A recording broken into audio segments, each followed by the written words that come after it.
What if Palpatine was secretly a Grey Jedi, not a Sith Lord? Let's explore the depths of it in the video. Palpatine makes his way through the prison hall, heading towards the maximum security prison. Although he has permission to be there, he doesn't want the clones or anyone else to recognize him. As he enters the cell, he approaches its lone prisoner, Count Dooku. After Anakin's heroics on the Invisible Hand, Dooku had been captured instead of killed. Greetings, my friend. I hope they were not too rough on you. These accommodations are acceptable, but only if we have something to show for it. What news do you have from the outside world? It appears, my friend, that both of us have been disappointed by the paths we chose. I entrusted my future to the Sith, but all this destruction, it does not sit well with me. All part of the plan, to achieve balance in the Force. The lives lost, they would have been lost regardless. I know. But there is some hope. Anakin is growing more disillusioned by the Jedi. He is close to turning.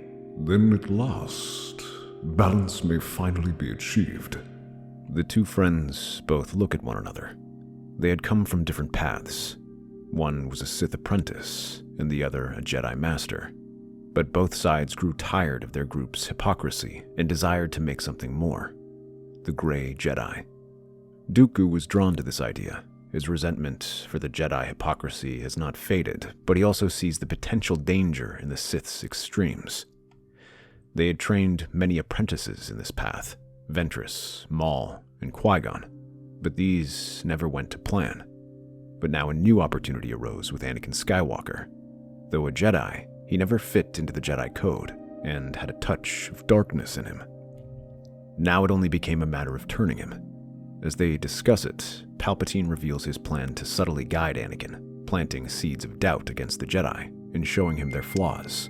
To do so, they must strike at his heart.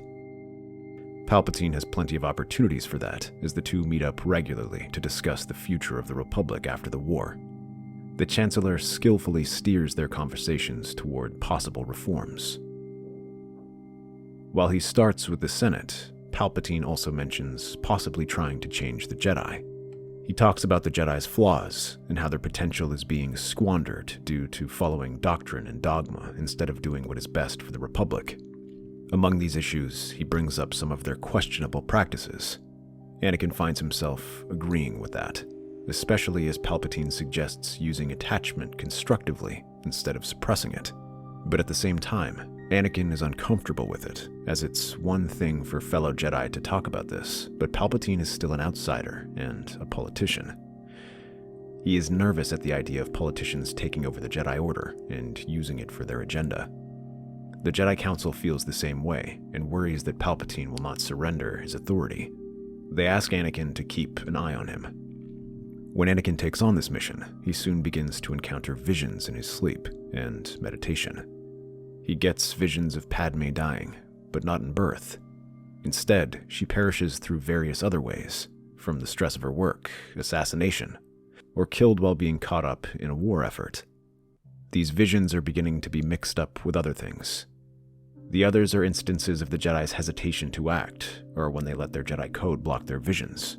Meanwhile, there are visions of people suffering in the galaxy, famine, war, and poverty that were caused in part by the CIS's brutality, but also the Jedi's inaction. Some of these instances are even things he's encountered personally. Palpatine subtly positions himself as someone who truly understands Anakin's potential. Anakin, feeling validated and understood in ways the Jedi never provided, begins to contemplate the possibility of a third path, a balance of compassion and strength, unbound by the dogma of the Jedi and the recklessness of the Sith. But the effects are soon felt as Anakin begins to question the Jedi Order. He admits he's wary of Palpatine's actions. He also talks about some of his plans to reform the Republic.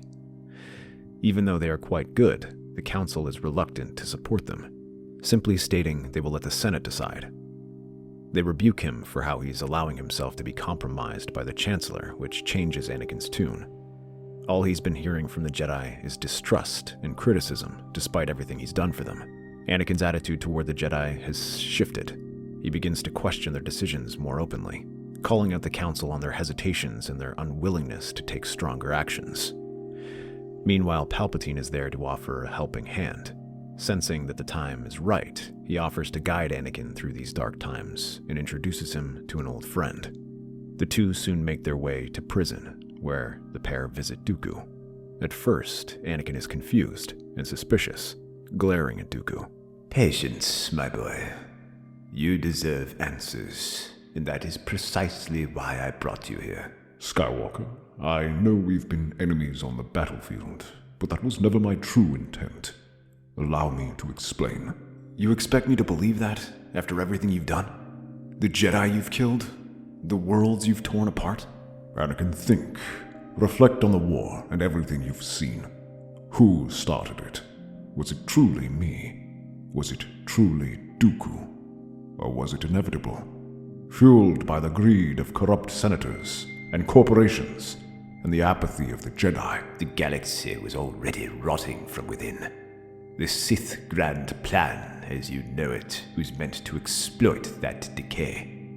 But my master only cared for domination, not reform. The Sith are as blind as the Jedi. If I had not accepted it, then my master would have simply gotten someone like Maul to take over. It was I who united the Separatists to expose the corruption of the Republic. If I hadn't, the Trade Federation and others would have continued to exploit countless worlds in the shadows. We would have had 1,000 Naboos.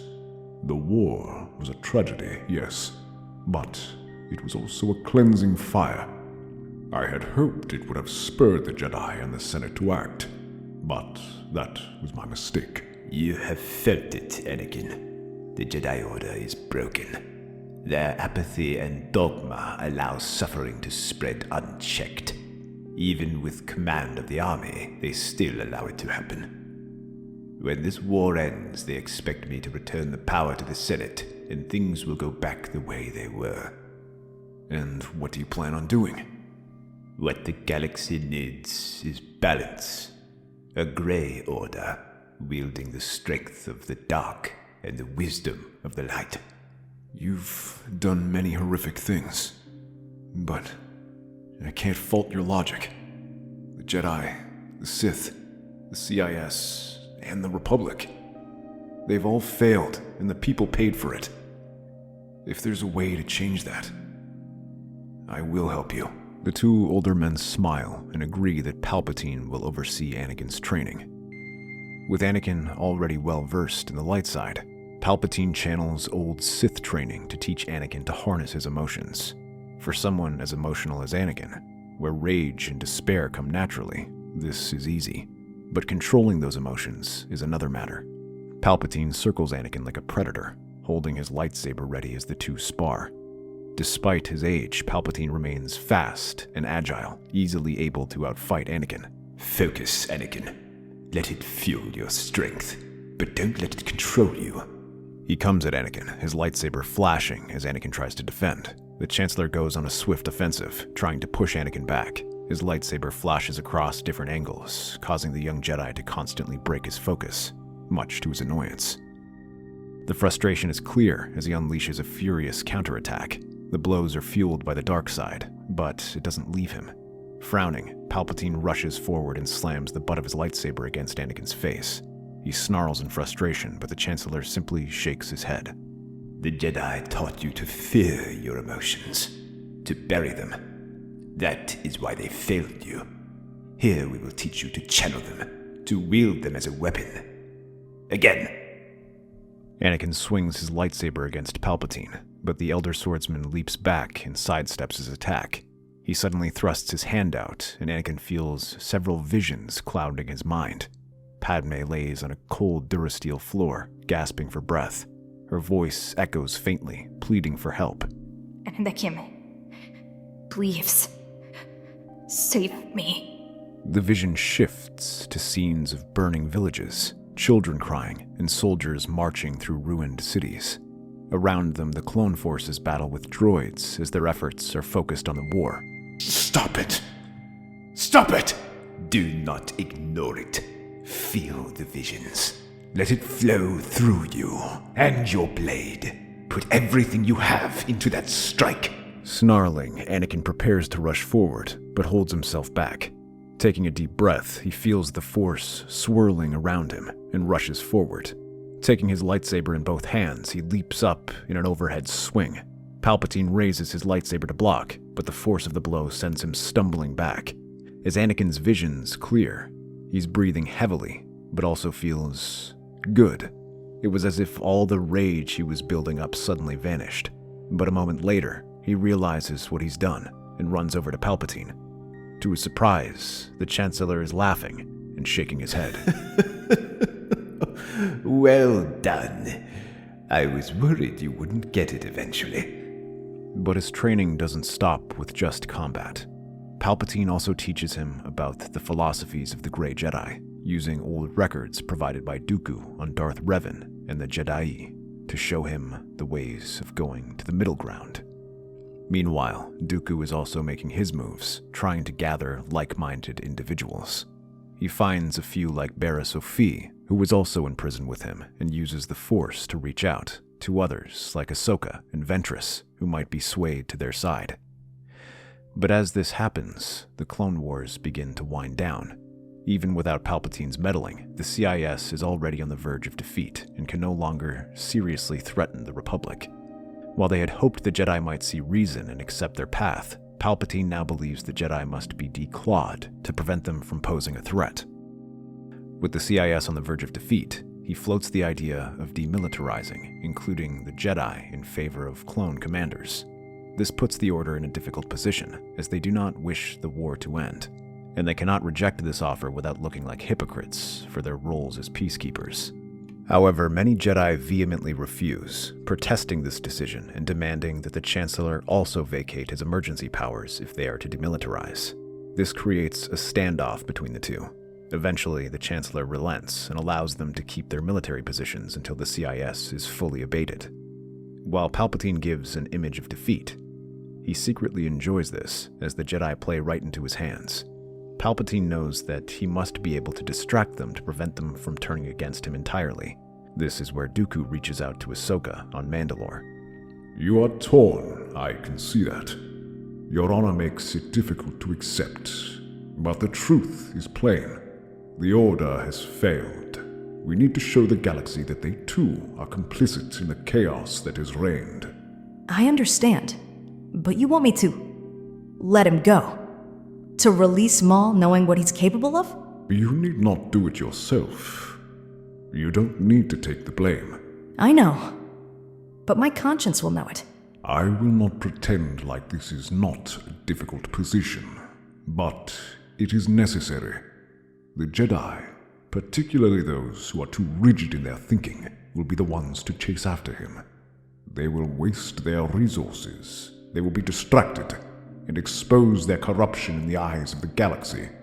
To lead a war is complex, and many understand the difficulty the Jedi have gone through, but this should be within their means. If they cannot do that, then the Order is truly lost. They need Maul to be removed.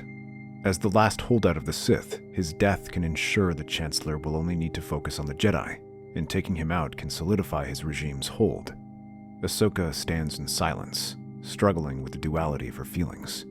She had been a part of the Jedi Order for so long, but now she sees their flaws more clearly than ever. The Council's inability to act with true compassion, and their inability to consider the cost of their methods. And you think Maul will be enough to expose them? No. It's not about Maul, Ahsoka. In truth, he is of little importance. Without his criminal empire, he is alone and his allies will abandon him. But he can show the galaxy that the Jedi no longer hold the answers. That there is something new. You know this. You feel it too. All right. I'll do it.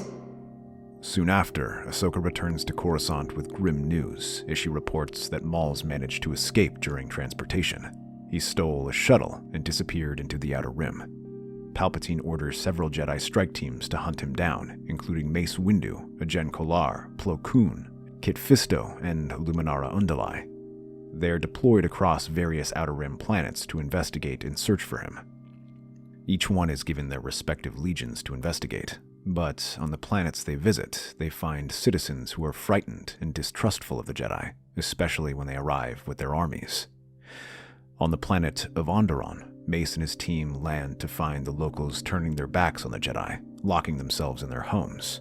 The few that do speak to them are scared, shaking their heads as they are more concerned with getting them out of there. Rather than leave, some Jedi take this as signs to garrison these planets with their troops to continue their search. This further inflames tensions as the people see it more as an occupation than a manhunt. These people have suffered for too long. The war has broken them, and now they distrust those who should be their protectors. We are here to help. There is no reason for them to fear us. Even on planets where Maul and his new supporters attack, they are still fearful of cooperation, as they believe collaborating with the Jedi will only make things worse. This stymies their efforts at every turn, leading the Jedi to grow more and more frustrated. Although some like Master Plo and Fisto suggest changing tactics, others like Mace and Ajen Kalar stick to their guns, and the situation grows worse as the Jedi struggle to get their message across. The distrust only intensifies. The war has made the people of the Outer Rim bitter, and they have seen too many Jedi wielding the Force like a weapon, and too many battles fought on their worlds. The Jedi, now scattered and on edge, struggle to put down Maul, knowing that his escape has cost them valuable time. Meanwhile, Palpatine moves to consolidate his control. He decides to send a new task force of hand-picked fighters. Anakin, Ventress, Ahsoka, Barriss, and Quinlan Vos are among this task force, known as the Grey Order. Instead of coming with their armies, the Grey Order comes in small groups or as individuals. They arrive on planets and show respect while listening to the people's pleas before asking for their help. They help deal with outlaws, rebuild homes, and heal the injured on these planets. They also take their complaints to the Chancellor, who ensures that their problems are dealt with. Instead of seeing an invading army and generals, the people see peacekeepers and eagerly offer what aid and information they can. Even if they have no data, and spread good word about the Grey Order's actions, they act like true peacekeepers, and soon its effects show itself. The Grey Order can track down Maul and his lieutenants one by one. These groups slowly begin getting wiped out, while Maul is slowly pushed back until he is finally cornered in a small Death Watch outpost. The success of the Grey Order causes them to grow. Many Jedi become more disillusioned with their organization and rush to join their side.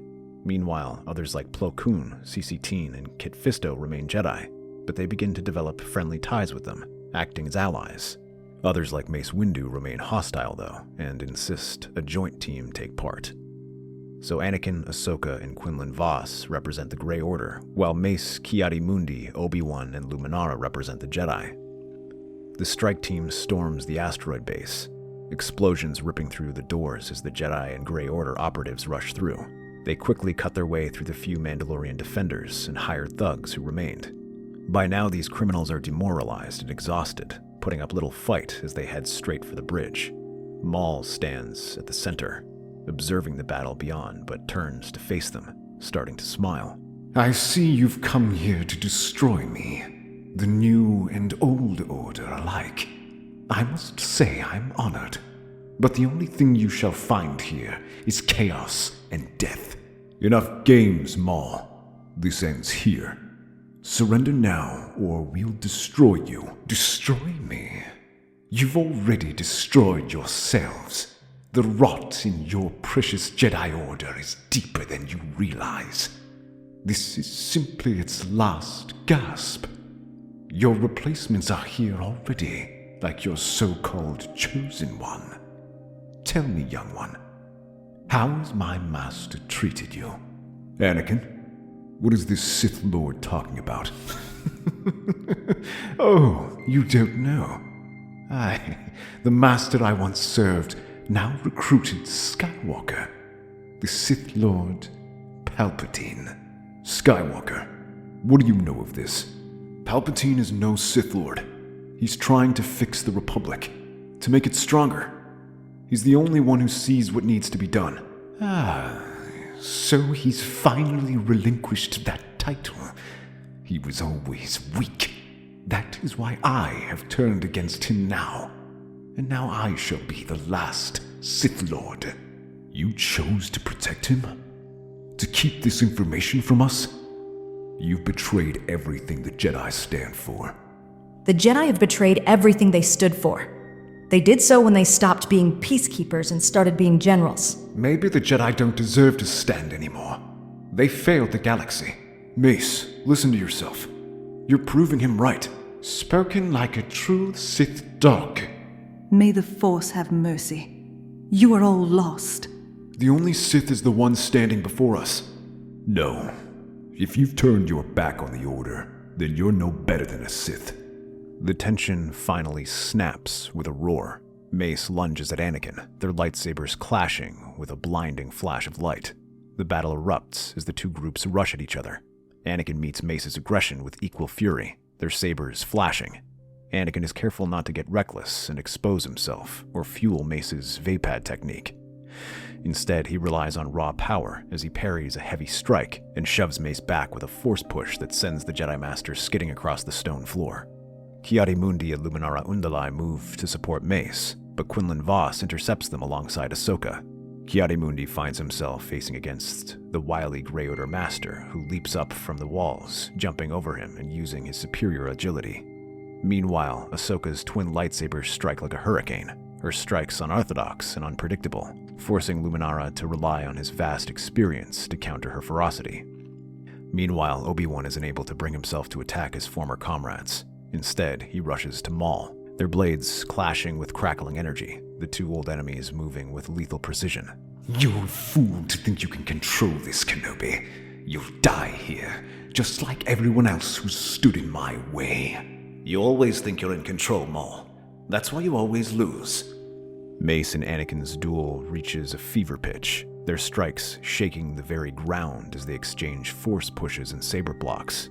You've fallen too far, Skywalker. You're nothing but a tool for Palpatine. The words send a flash of anger flickering across Anakin, but he takes a deep breath, reaching for his anger and channeling it. He then rushes forward and slashes upward with enough force to send Mace stumbling back. Nearby, Ahsoka and Quinlan are giving the Masters a run for their money because of their unconventional style. The two stick close to each other, supporting each other while preventing Ki-Adi-Mundi and Luminara from joining forces.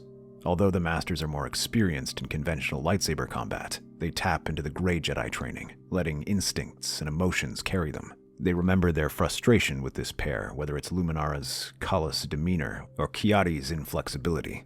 The two movements start to speed up, putting the Masters on the defensive.